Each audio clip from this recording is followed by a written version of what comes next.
Et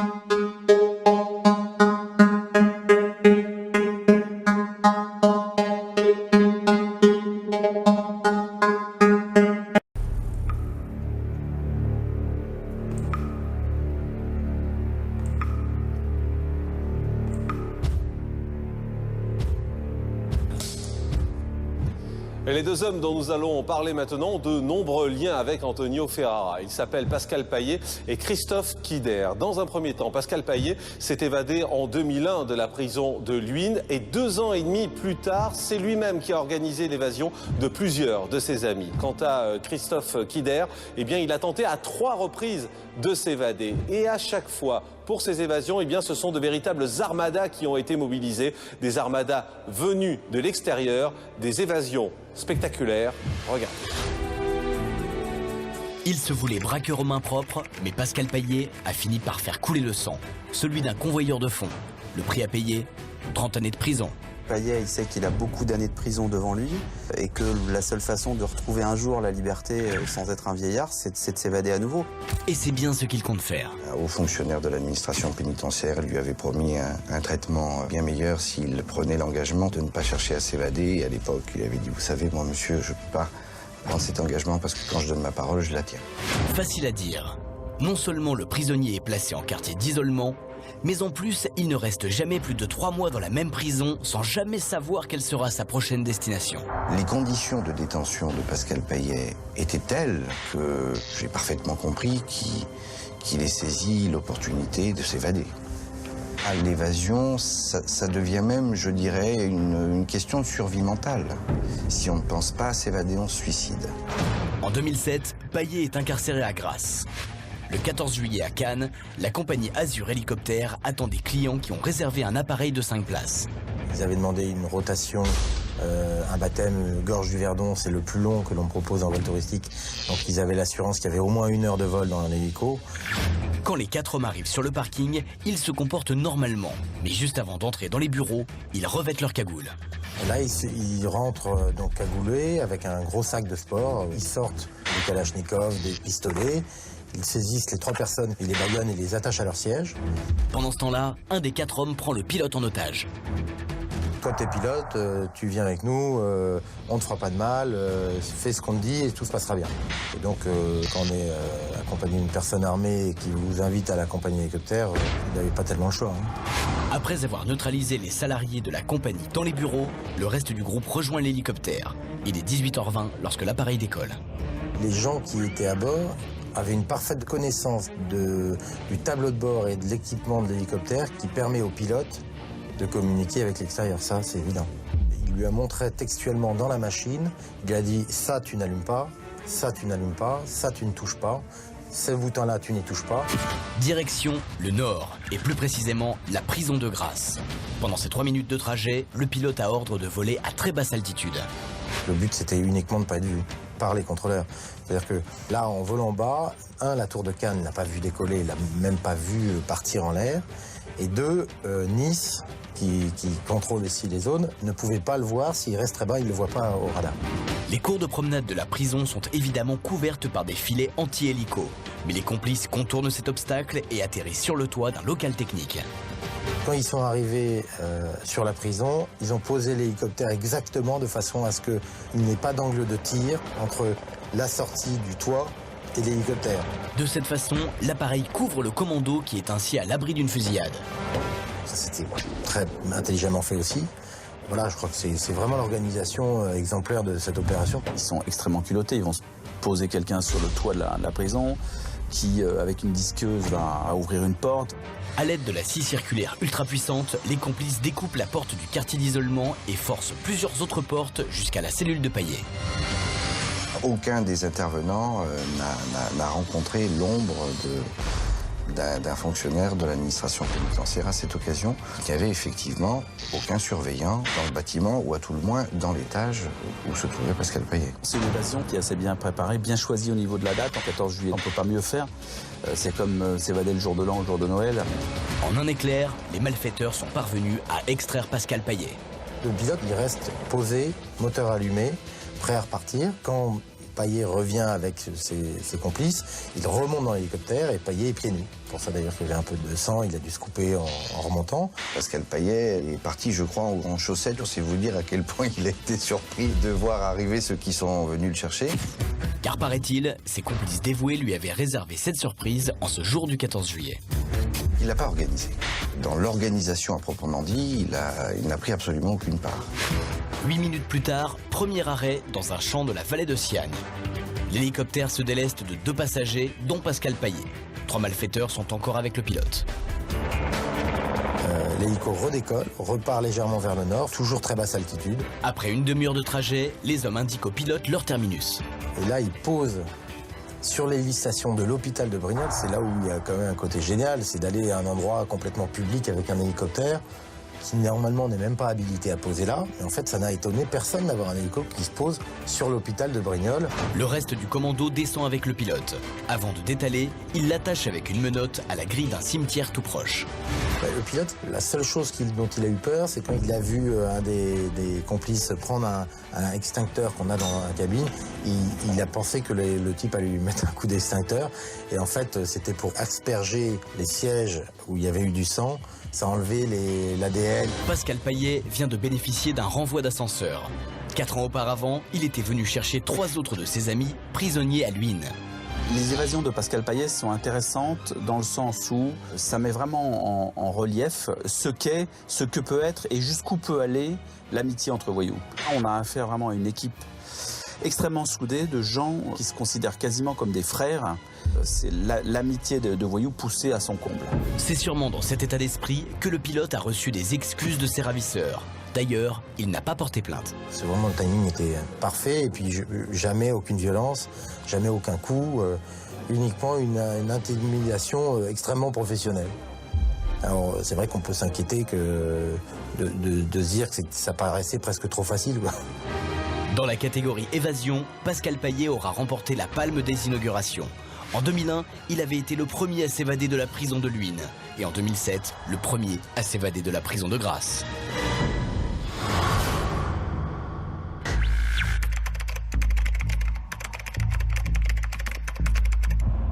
L'exploit de Christophe Quider et de son complice Omar Topelhadj s'est évadé d'une centrale.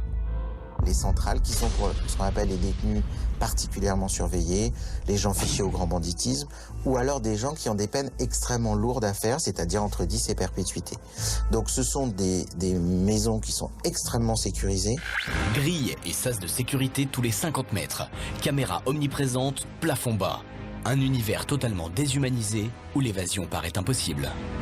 On estime que les gens qu'on met dans ces établissements sont susceptibles à un moment ou à un autre d'essayer de s'évader et donc on double les murs, on double les précautions. Moulins-Yzeure, dans l'Allier, est une des 13 prisons du genre qui existent en France. C'est là que le braqueur Christophe Quider puise sa peine de 30 ans pour meurtre et vol à main armée. À un moment donné, vous êtes tellement, l'enfermement il devient de pire en pire, les failles sont tellement étroites que les moyens qui vont être mis en œuvre seront de plus en plus spectaculaires. Et l'administration pénitentiaire sait que Christophe Quider ne lésine pas sur les moyens. En 2001, son frère Cyril était allé jusqu'à détourner un hélicoptère au-dessus de la prison de Fresnes pour le faire sortir. Claude Darcourt, qui était directeur de l'administration pénitentiaire, a parlé de guerre, quoi, pratiquement, que c'était des faits de guerre. Mais à une guerre sociale, on a une réponse de guerrier. Cette réponse de guerrier, c'est introduire des armes et des explosifs au cœur de la centrale, grâce à l'entremise de complices extérieurs, ce qui est normalement impossible dans cet endroit où chaque fait et geste sont contrôlés. Un flingue, c'est métallique, vous êtes fouillé, si vous sonnez, vous rentrez pas, vous passez... Je vous dis, une épingle à cheveux, j'exagère pas, j'étais à Fleury encore hier, une épingle, elle ne passe pas, vous sonnez. Une enquête doit faire la lumière sur les zones d'ombre de cette évasion. Ce qui est sûr, c'est que le 15 février 2009, les 2 évadés reçoivent la visite de 2 jeunes femmes. L'une est la compagne de Christophe Quider, l'identité de la seconde est plus floue, mais pas son rôle. des jeunes femmes qui leur rendaient visite à cause d'une intervention chirurgicale, avaient des tiges de métal dans le corps. Donc à partir de là, l'hypothèse c'est qu'elle ait un peu endormi la surveillance des gardiens qui sont à l'entrée et qui sont au portique. Et évidemment, quand elle passait le portique, ça sonnait puisqu'elle avait du métal sur elle. Ce dimanche, les 2 jeunes complices passent les contrôles sans encombre avec armes et explosifs et rejoignent ensuite les 2 détenus au parloir. Il faut du courage, il faut de l'audace, parce qu'il faut voir ce que c'est quand même. Quand on arrive en centrale en plus, pour visiter des détenus, on est vraiment normalement fouillé de fond en comble. Le fait de penser qu'on va pouvoir passer les contrôles sans être pris, c'est déjà une audace et un courage fou. Hein. Je sais pas comment elles ont fait ces filles. Moi jamais j'aurais pu faire ça. Hein.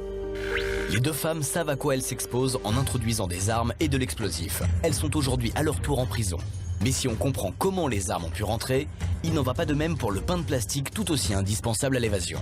Mais ce qui est quand même très étrange, c'est que le plastique était dans un sac.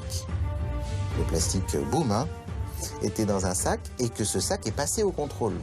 C'est-à-dire qu'il est passé dans un tapis roulant, comme aux aéroports, et que comme par hasard, les surveillants n'ont rien vu. Alors qu'il était évident que c'était du plastique. Donc il y a aussi des choses assez étranges. Christophe Kider affirme aujourd'hui qu'il a bénéficié de complicité interne. Lui a dit tout de suite qu'il y avait une partie surveillant, donc on ne peut pas d'un seul coup toujours tout mettre sur les familles. C'est trop simple. Les 2 prisonniers se donnent le top départ et sortent leurs armes. Avec une quarantaine d'autres personnes, ils sont dans le parloir et menacent de faire sauter la porte de sortie si les surveillants ne l'ouvrent pas. Les surveillants qui étaient de l'autre côté de la porte, il y a une espèce de petit hublot en plexi, leur disaient mais attendez, vous faites n'importe quoi, de toute façon vous sortirez jamais, regardez vous êtes derrière la porte, il y a toutes les familles, vous n'allez pas faire exploser le parloir famille avec toutes les familles, nous de toute façon cette porte on l'ouvrira jamais, donc arrêtez tout de suite. Les surveillants croient d'autant moins à l'explosion que les 2 détenus ne connaissent pas le maniement des explosifs. Mais ce qu'ils ne savent pas, c'est qu'en prison, ils ont pu profiter des conseils d'experts en la matière. Il ne connaissait pas les explosifs, il rentre à 24 ans, Christophe, en prison. Donc tout ce qu'il a appris, il l'a appris à la fac de gangstérologie, la prison. Faire exploser une bombe dans une pièce si confinée représente un véritable danger, non seulement pour les autres détenus, les visiteurs, mais aussi pour eux. Pourtant, devant le refus persistant des surveillants de leur ouvrir la voie, Christophe Kider et Omar Topeladj passent à l'action. Les parloirs famille, c'est un endroit qui est très clos, très confiné et pas très grand. Donc de faire une explosion de cette ampleur dans cet endroit-là, c'était effectivement risqué aussi pour les familles. Ils pensaient que c'était qui leur faisait peur, en leur disant voilà, regardez, on a du plastique, on va faire sauter. Et ils pensaient pas qu'ils allaient faire exploser la porte. Et là, ils ont quand même fait péter la porte. Hein. Donc ils étaient extrêmement déterminés. Le parloir s'emplit de fumée. Plusieurs personnes sont intoxiquées. Les 2 fuyards suivent leur route. Après, ils prennent en otage un des surveillants qui était derrière la porte, qui se reçoit pratiquement la porte dessus. En fait, quand on les voit utiliser comme ça un surveillant en bouclier, en otage, c'est pour se protéger en réalité, c'est pour pas qu'on leur tire dessus, c'est tout. Et puis après, oui, après ils ont des armes et ils sortent. Mais il n'y a pas eu de violence plus que ça. Hein. À partir du moment où vous avez des surveillants en otage au bout d'une arme, en règle générale, les portes s'ouvrent. Hein. Donc les portes électriques s'ouvrent jusqu'à la dernière qui est la porte d'entrée. Derrière cette porte, point de liberté. Mais une course effrénée sans but, une fuite en avant de 40 heures qui se termine en fusillade. Il y a un vrai paradoxe dans l'évasion de Kider et de Topeladj, c'est que la phase de préparation de l'évasion est très structurée, quasi parfaite. Hein. On fait rentrer des explosifs, on fait rentrer des armes, tout ça au nez à la barbe des détecteurs de métaux, avec un scénario très élaboré. En revanche, on se rend compte qu'une fois que Kider et Topeladj sont sortis des murs de la prison, il n'y a pas du tout de logistique pour s'occuper d'eux. Une évasion qui se solde encore et toujours par un retour à la case prison.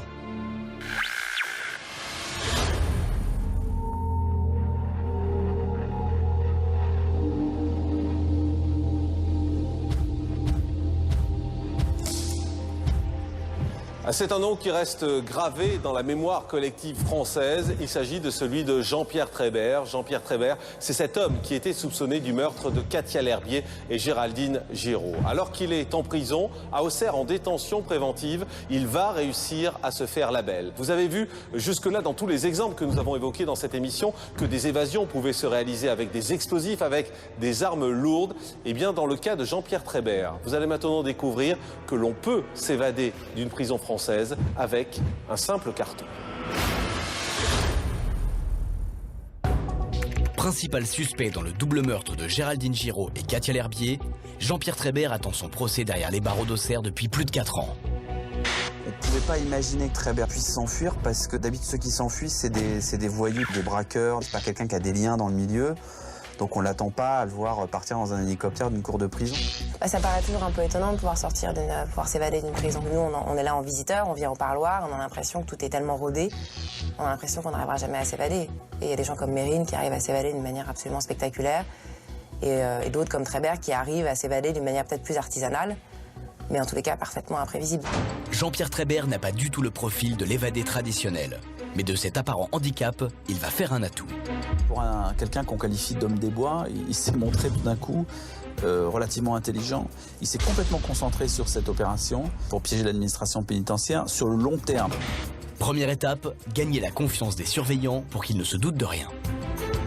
Ça faisait déjà 3-4 ans qu'il était à Auxerre et qu'il a eu un comportement qui devait être assez exemplaire. C'est un détenu dont on sait qu'il est ce qu'on appelle les détenus sans histoire, c'est le détenu parfait, quoi. Une personne qui va se soumettre à cette discipline, elle aura plus la confiance en fait des personnels et de la direction de l'établissement.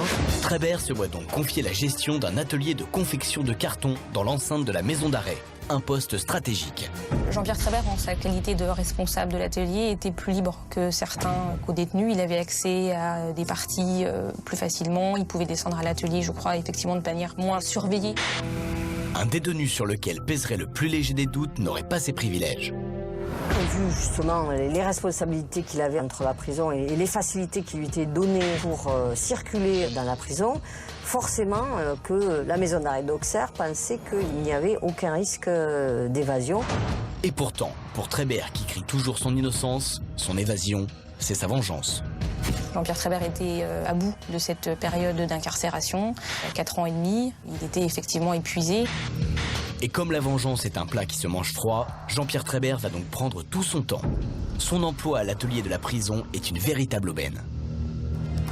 Dès le moment où il se fait muter à l'atelier, il a fait jouer un sens de l'observation absolument incroyable, qui fait qu'il a capté toutes les failles, le moindre détail. C'est une sorte de sortie ou d'entrée bis de la prison, quoi. Donc c'est forcément une zone sensible à partir du moment où il y a des détenus qui s'approchent de ce qui est une issue de la prison, quoi. Mais impossible de sortir tout simplement par cette issue. Le détenu doit trouver une façon de quitter les murs de la prison sans se faire voir. En principe, c'est les sociétés privées donc, qui viennent faire travailler les personnes incarcérées. Donc il y a des livraisons.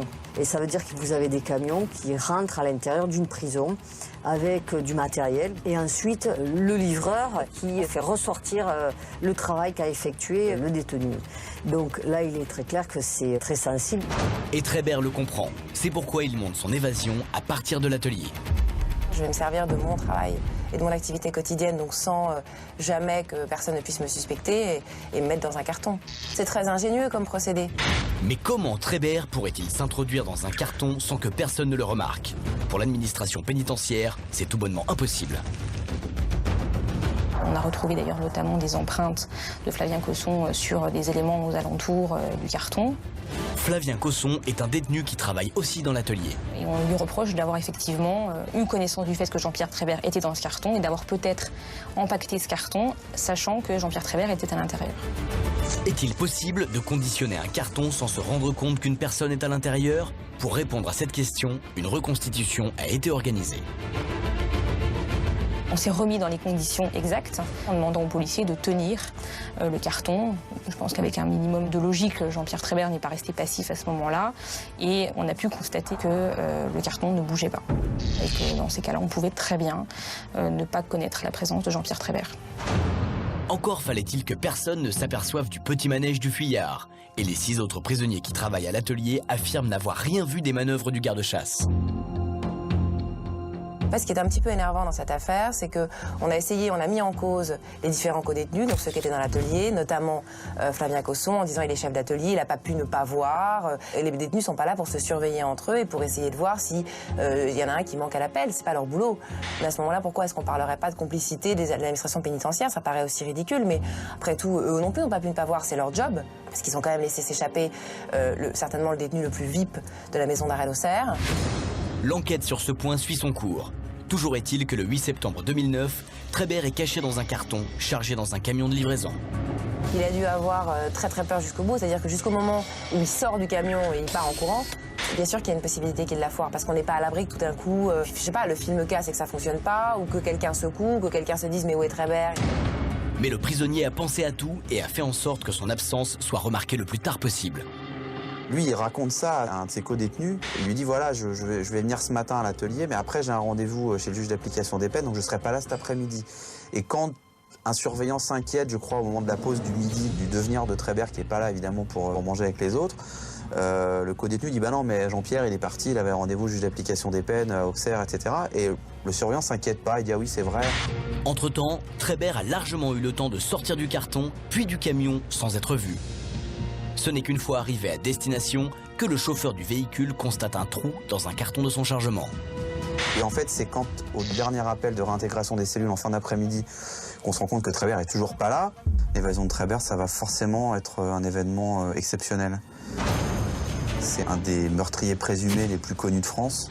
Il est impliqué dans une affaire qui a défrayé la chronique pendant des mois et des mois. Pour moi, c'est vraiment l'histoire d'un type qui sait monter des pièges, qui se retrouve pris au piège et qui retourne son savoir-faire pour se libérer lui-même. Ironie du sort, le même jour, un autre détenu, un certain Mohamed Amrani, s'évade de la même manière dans une autre prison de Lyon. Ce qui va même amener que dans les toutes premières heures, je me souviens du soir où on apprend qu'à la fois Trébert s'est évadé et qu'à la fois Amrani s'est évadé à quelques kilomètres de là, il y a légitimement un lien qu'on essaie de faire entre les deux. Mais il s'agit juste d'une coïncidence déconcertante qui laisse un goût amer à l'administration pénitentiaire, dont les ateliers de prison semblent être les antichambres des évasions.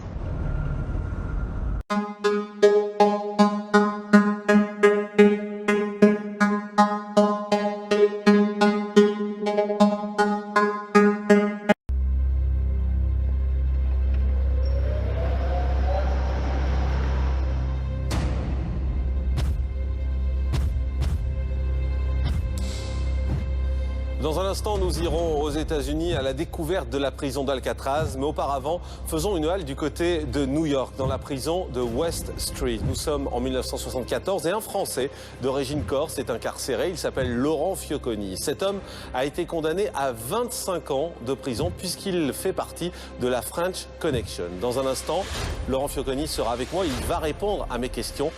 Mais auparavant, voici son histoire.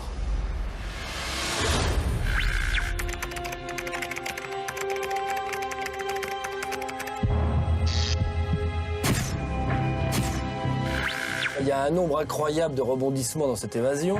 J'étais jeune, j'avais pas passé 25 ans en prison. Donc soit vous faites sauter le mur de l'immeuble, la façade pour sortir, soit il y a quand même peu de chances de s'en évader. J'aime pas trop les trucs de violence comme ça. C'est assez cinématographique, il y a les 7 portes de l'enfer à franchir. Dans ma tête, j'ai dit c'est impossible. On ne savait plus laquelle que c'était, si c'était à droite ou à gauche. Donc on l'a ouvert au petit bonheur la chance. Hein. Chaque mètre carré gagné vers la liberté, il y a une épreuve à passer. Et avec l'envie de s'en aller, tout était facile. Hein. On est réellement dans un film. Et ouais, le lendemain, on s'est évadé. Les années 70. Laurent Fioconi est un caïd de la French Connection, un réseau de trafic d'héroïne vers les États-Unis. Condamné à 25 ans de prison, il est incarcéré à Atlanta quand on lui annonce son transfert provisoire pour New York, dans une prison où il croit savoir qu'une évasion est en préparation. Fioconi compte bien y prendre part. Il y a les Italiens, des amis à nous, qui sont en train de préparer une évasion. Donc je suis déjà monté avec l'idée de me faire la main. Mais entre l'intention et l'action se dressent les murs imprenables de cette singulière prison new-yorkaise. Là, les attributs, on va dire, classiques d'un établissement pénitentiaire, hein, c'est-à-dire force grillage, barreaux et autres caméras de surveillance. Mais en plus, elle a une particularité, c'est qu'elle a pas de cours de promenade, cette prison. La faiblesse provient souvent de la promenade dans les prisons. C'est le moment où vous êtes à l'air libre, bon, il y a des hélicoptères, on peut sauter le mur, on peut intervenir, venir vous chercher, etc. Là, que nenni, puisque c'est un immeuble clos, il y a quand même peu de chances de s'en évader. Mais Fioconi et ses complices ont une idée étonnante pour s'évader et chacun a son rôle à jouer. 3 Cubains, 2 Italiens et 2 Français. Pour la logistique, c'était le Cubain. Parce que le Cubain, c'est un homme qui était énormément riche. Il avait son pilote, il avait l'avion et tout. Pour les collections à New York, c'était les Italiens. Hein, et moi pour les clés.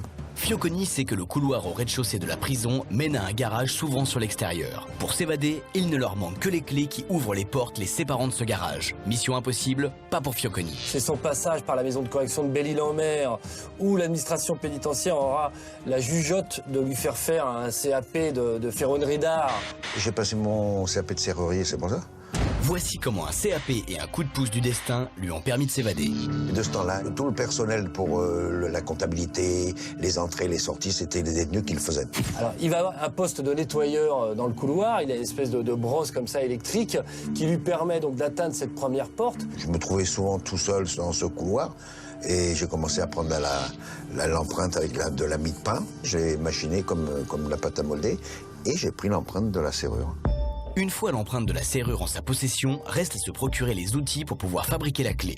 C'est là qu'interviennent ses complices italiens. Ils vont profiter des bons services d'un prêtre qui rend régulièrement visite aux prisonniers et le manipuler à son insu. Les Italiens avec qui il est associé dans cette aventure, qui sont des Italo-new-yorkais, font appel à un complice à l'extérieur qui va voir ce curé en disant « Tenez, est-ce que vous pouvez donner ça à nos amis qui sont en prison ?» Et dans ces cartes postales, dans les choses qui lui font rentrer dans la prison, évidemment, il y a des bouts de métal qui sont dissimulés. Et il me passait les morceaux de ferraille et les clés dans des cartes postales en tissu par un curé, le pauvre, sans qu'il sache. Ils l'ont condamné, le pauvre. Sans aucun remords, Fioconi se lance dans la fabrication des clés. Mais il doit faire preuve d'une discrétion absolue. Et puis il va surtout avoir le concours de toute la cellule, puis ce sont des cellules communes où ils sont, je ne sais pas, plus d'une dizaine de détenus. Et donc, bien évidemment, façonner des clés sur ses genoux pendant des nuits et des nuits et des nuits, c'est repérable. Donc il faut que tout le monde soit complice de cette histoire. Je rentrais la clé, je la brûlais, et je rentrais la clé, et tac, tac, tac. Et où ça touchait, je donnais des coups de lime. Et avec de la patience, je suis arrivé à faire ma clé. Grâce à cette clé, la première porte du chemin vers la liberté vient de s'ouvrir. Mais tout n'est pas si simple. Sauf que dans ce couloir en rez-de-chaussée, il y a 7 portes parce que le couloir est assez long et que l'administration pénitentiaire, que ce soit en France ou ailleurs, a le mauvais réflexe de voir pour la sécurité de mettre des portes tous les 10 mètres, tous les 20 mètres, histoire de segmenter comme ça les espaces et ralentir la course d'un éventuel fuyard. Et donc là, il se trouve que dans ce couloir-là, il y en a 7. Dans ma tête, j'ai dit c'est impossible. Donc on avait abandonné un peu. Mais ses complices ne s'avouent pas vaincus et vont soudoyer un gardien. Les Italiens vont toucher, comme on dit, un gardien de la prison qui leur rendait de menus services, qui leur rentrait un peu de produits stupéfiants. Il a dit oui, moi je suis d'accord, il me faut 50 000. Je dis putain, 50 000, c'est pas chier. Et grâce à ce gardien-là, ils vont obtenir les empreintes des clés à reproduire, ce qui va éviter à Laurent Fioconi d'avoir à franchir 5, 6, 7 portes pour pouvoir faire l'empreinte à chaque fois de la clé. Tout cela a pris du temps, il faut désormais faire vite. Il y a un compte à rebours, il va devoir se battre contre une horloge qui court, contre le temps qui court, puisque il est là provisoirement détenu à New York, qu'ils l'ont amené à New York pour être entendu par ce juge. J'ai pris mon temps, mon avocat est en vacances, mon avocat est malade. Donc pour gagner du temps, pendant 2 ou 3 mois, le temps de préparer l'évasion. Jusqu'au moment où on lui dit, la semaine prochaine, terminé Monsieur Fioconi, retour à Atlanta. Et donc là, évidemment, tout va devoir se précipiter. Dans 72 heures, Fioconi devra repartir à Atlanta alors qu'il lui reste encore une dernière clé à fabriquer. Mais la dernière, je l'ai faite, mais ça ne marchait pas. La porte était toute trop neuve et la serrure neuve aussi. C'était triste, mais j'y arrivais pas. Et donc il va falloir trouver une autre solution. Cette solution, elle va venir de jeunes Italiens qui travaillent dans ce garage, où ils font du nettoyage et autres tâches. Et donc eux suggèrent qu'ils peuvent peut-être piquer les clés du gardien qui les surveille parce qu'ils ont l'habitude de le chahuter. C'est un vieux maton, comme on dit. Et donc, ils lui piquent régulièrement le trousseau, qu'ils jettent, etc. Enfin, ils jouent un peu comme ça avec lui. Donc là, ils font ça. Sauf que pendant qu'il cavale pour récupérer ses clés, il y en a un qui ouvre la serrure et qui lui rentre. Mais ça se passe un vendredi. Et les fuyards, en tout cas les évadés, ne vont partir que le dimanche. Nous, on avait choisi le dimanche parce qu'il y avait les visites, donc les caméras, ils n'avaient pas le temps de regarder trop les caméras parce qu'ils étaient deux à regarder les caméras et à faire rentrer les gens à la visite et tout ça. Donc le jour propice, c'était le dimanche. Il faut que pendant ces 48 heures, personne ne constate que cette porte est restée ouverte.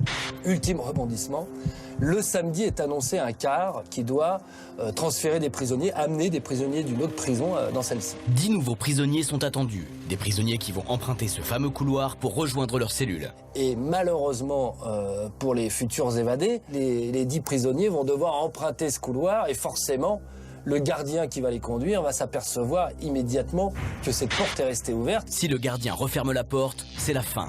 Plus moyen de s'évader et Fioconi n'a plus qu'à repartir pour Atlanta. De l'euphorie de sortir, je suis descendu par terre et j'en pouvais plus. J'ai dit c'est pas possible.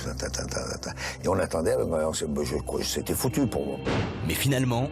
Et là encore, signe du destin, ce car, il n'y avait qu'un prisonnier dedans à transférer. Et donc le gars, par économie d'effort, plutôt que de rentrer dans le garage, il va dire il n'y a qu'un type. Je m'arrête dans la rue devant la porte principale et le type, il va descendre lui-même, il va être récupéré par 2 gardiens et il va rentrer par la petite porte à pied et on s'économisera toute la manœuvre du garage des 7 portes, etc. Ainsi, la 7e et dernière porte reste ouverte. Et 48 heures plus tard, c'est le jour J. L'évasion commence, aucune erreur n'est permise. Il faut faire très vite et cette porte que Laurent Fioconi ouvre habituellement en quelques secondes, tu vois, quelques dizaines de secondes, et là... avec la tension ou j'en sais rien, il va buter. Moi, j'ouvrais la porte facilement. Quand je voulais, même pour rigoler, clac, clac, et hop, je la refermais, juste pour m'amuser. Et le jour J, je suis resté au moins ça montait au moins une demi-heure pour l'ouvrir. J'ai transpiré. Toutes les 2-3 minutes, il y a un gardien qui passe et ils sont obligés de se cacher à 6 ou 7 dans un renfoncement du couloir, ne pas faire de bruit. J'ai ouvert la première porte, après j'ai laissé passer tout le monde parce que je voulais la refermer et j'étais ouvrir la deuxième et tout ça. Et quand on est arrivé dans le garage, on se rappelait plus parce que dans le garage il y avait une batterie pour ouvrir la porte et une batterie d'alarme. Effectivement, ils ne sont plus séparés de la liberté que par une porte de parking, de garage plus exactement. Et même là encore, trou de mémoire collectif, ils sont quand même 6 ou 7 à s'évader. Et il n'y en a plus un qui se souvient sur lequel des 2 boutons ils doivent appuyer pour lever cette porte. Il y en a un qui lève la porte et l'autre qui déclenche l'alarme. On ne savait plus laquelle que c'était, si c'était à droite ou à gauche. C'est qui tout double. D'un côté la liberté, de l'autre la prison à perpétuité. Donc on l'a ouvert au petit bonheur la chance. Ce sera le bouton de gauche. Et la porte s'ouvre. On se dit ça y est, c'est gagné. Et non, ultime épreuve à passer, en face il y a un commissariat.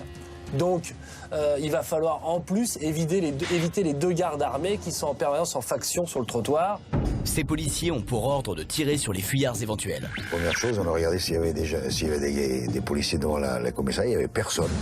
Un véhicule placé par leurs complices de l'extérieur attend l'équipe d'évadés non loin de la prison. On est rentré dans la voiture, on a pris les clés sous le tapis, on a mis la voiture en marche. Elle est partie de suite. Premier feu, il est passé au vert. Deuxième feu, il est passé au vert. Vert, on avait du vert de partout. Dans une évasion, je crois qu'il faut avoir beaucoup de chance.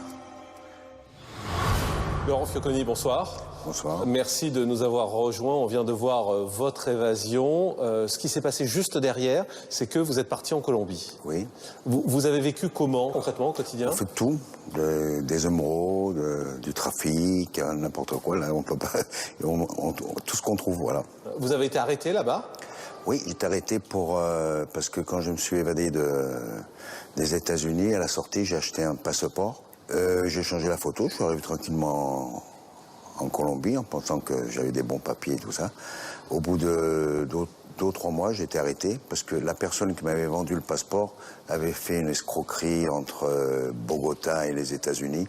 Vous avez été arrêté, vous avez été en prison une première fois, vous avez réussi à vous évader, oui. Et puis vous avez été à nouveau en prison une deuxième fois à Bogota. Voilà. Et c'est là où pour vous, l'évasion a été sans doute la plus difficile. Pour quelle raison? Parce que c'était surtout physique. Il fallait monter sur un toit, après il fallait passer les 2 murs. Hein. Même les pompiers qui ont essayé de le faire, ils n'ont pas pu. Mais comme on était tellement entraînés, on s'entraînait tous les jours. Hein. Donc ça a été la plus difficile. Est-ce que c'est vrai que vous avez rencontré Pablo Escobar? Oui. Dans quelles conditions vous êtes retrouvé avec lui? Je le voyais souvent sur les pistes, sur des trucs comme ça, dans les laboratoires. Et même dans son bureau, il m'avait fait appeler, tout ça, j'avais été le voir. C'est impressionnant? Non, c'est pas impressionnant. J'ai trouvé que c'était un brave mec. Il a toujours été correct avec moi. Alors on le voit, hein, vous avez eu une vie assez incroyable que vous racontez dans un livre qui s'appelle Le Colombien aux éditions du Toucan, dans lequel il y a tout un tas d'anecdotes sur cette histoire fantastique que vous avez vécue. Oui, je raconte toute ma vie, toutes mes évasions, tout ce que j'ai fait. Toute ma vie a été faite de choses très fortes. Pendant vos évasions, vous avez eu peur parfois? Au moment de la préparation, durant les évasions, on n'y pense plus. On est dans l'action. On ne pense à rien du tout. Quand on s'évade, on pense à la mort? Bien sûr, parce que vous avez les guérites, vous avez pas mal de choses. Ouais. Faire 25 ans quand vous avez 30 ans, c'est mieux de mourir que de faire les 25 ans. C'est mieux de mourir que de faire 25 ans de prison? Je pense, oui. Et le risque, maintenant, si je suis sûr de mourir, je ne vais pas sortir. Hein, mais le risque vaut la peine. Ouais. Aujourd'hui, vous faites quoi? Je suis retraité, je suis en Corse. Ouais. Sage? Oui, je suis dans mon village, tranquille. Ouais. Avec mes enfants, ma femme, mes poules. C'est fini la prison? J'espère, oui. À moins que... je sais pas. Mais je crois pas, non, c'est fini. Ouais. Merci beaucoup.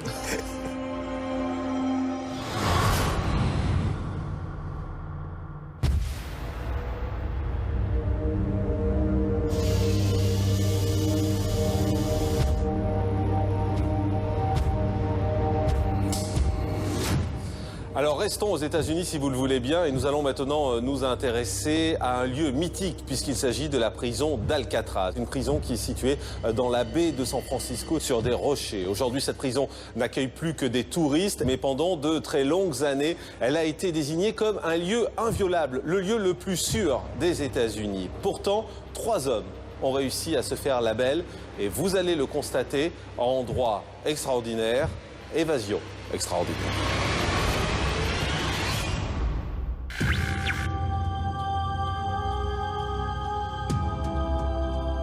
Selon le FBI, personne ne s'est jamais évadé d'Alcatraz.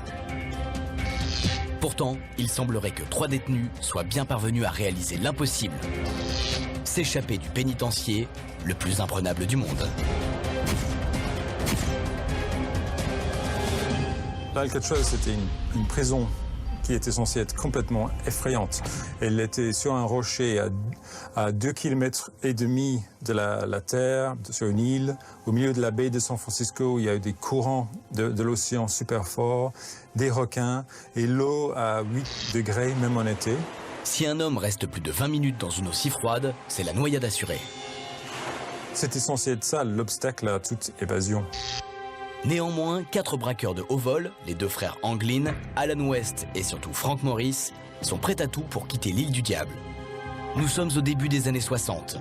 Ils ont déjà plusieurs évasions à leur actif, mais cette fois-ci, toute la détermination, le courage et la force du monde ne seront pas suffisants. Donc la seule façon de sortir, c'était en utilisant son intelligence. Et justement, Frank Morris, sur son carnet, sur sa fiche de la FBI, ils ont marqué qu'il y avait un QI de 133, donc très, très élevé. Donc il avait tout planifié. Le génie de l'évasion va mettre au point un plan aussi ingénieux que téméraire. Première difficulté, et pas des moindres, quitter une cellule qui n'a pas de fenêtre. Pas de fenêtre, mais en revanche, une minuscule bouche d'aération. Cette aération donne sur un corridor, couloir de service qui traverse sur toute la longueur ces blocs de cellules et qui donne sur le toit. Frank Morris a trouvé le chemin de la sortie. Et comment faire pour élargir ce tout petit passage? Les détenus vont devoir considérablement l'agrandir. Ils n'ont évidemment pas les outils adéquats, alors ils vont faire avec les moyens du bord. Ils ont creusé avec des cuillères, très lentement. Je dis, ils avaient une patience incroyable. Ils ont fait super lentement. Ils ont montré une patience très, très forte, une détermination. Pour que cette entreprise de longue haleine ne soit pas découverte par les gardiens, les 4 prétendants à l'évasion vont devoir travailler en équipe. Ce qui rend les choses difficiles dans ces prisons américaines, c'est que les cellules ne sont pas occultées. Ils agrandissent la bouche d'aération qui est sous le lavabo au vu au-dessus de tout le monde. Alors ça fonctionne parce qu'ils ont des cellules contiguës, c'est-à-dire que pendant qu'il y en a un qui creuse, l'autre regarde. C'est le seul moyen de réussir à faire ce truc. Jour après jour, nuit après nuit, les prisonniers vont accumuler de nombreux gravats qui pourraient éveiller les soupçons. Et ils vont donc dissimuler ça sur eux, sortir en promenade avec, et puis au fur et à mesure de la promenade, larguer ces gravats comme ça. Une fois le chemin de sortie emprunté, les fuyards auront besoin de temps pour gagner le toit de la prison, puis le rivage d'Alcatraz. Mais les rondes de nuit s'assurent que les détenus sont bien dans leurs cellules, il leur faut trouver un nouveau subterfuge. Ils ont confectionné des fausses têtes pour faire croire qu'ils sont toujours dans leur lit, ces garçons. Les prisonniers sculptent les crânes avec du papier mâché et du savon. Et chez le barbier, ils récupèrent les cheveux coupés pour donner la touche finale à leur mannequin. C'était presque artistique. Ils ont fabriqué ces fausses têtes pour qu'on ne remarque pas leur absence dans la nuit. Ils ont tout planifié en beaucoup de détails. 11 juin 1962, jour J. Frank Morris donne le signal, il s'engage dans le tuyau d'aération. Les frères Anglin le suivent, mais Alan West n'apparaît pas. Il n'a pas assez élargi son passage. Contre une promesse qu'on n'allait pas lui rallonger sa peine, il a raconté tous les détails. Le plan était d'arriver sur une île, Angel Island, qui est entre la prison et la terre, au nord de la baie, et puis de traverser la dernière partie de l'eau.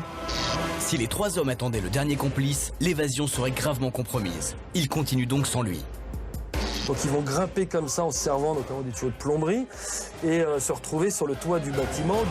Du toit, ils rejoignent le rivage. C'est là l'étape la plus périlleuse, quitter l'île et rejoindre la terre. Sans le témoignage d'Alan West, le FBI n'aurait jamais su comment les fuyards s'y étaient pris. Grâce aux imperméables fournis par la prison.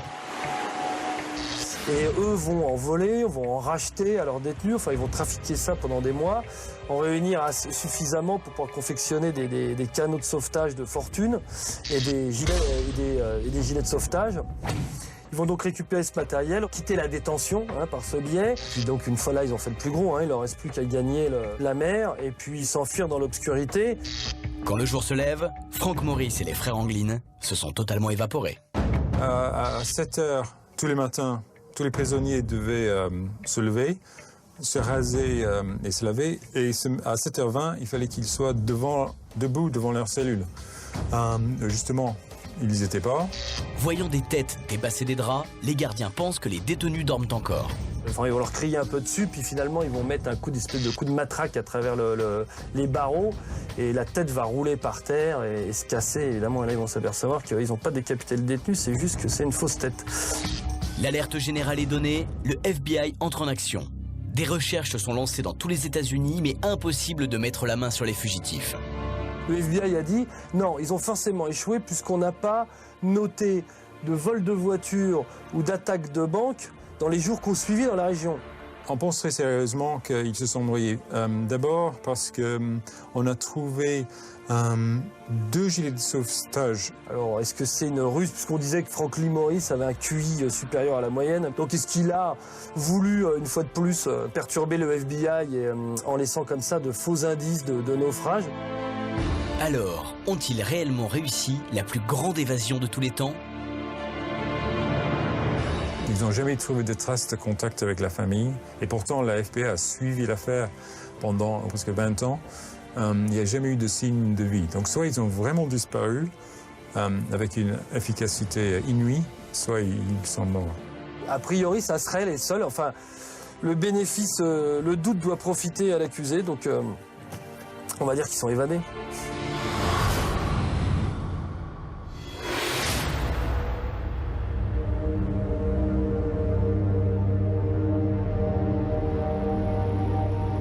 Au cours de cette émission spéciale, vous avez donc vu 10 évasions spectaculaires qui nous ont marqués et qui, je l'espère, vous ont marqué également.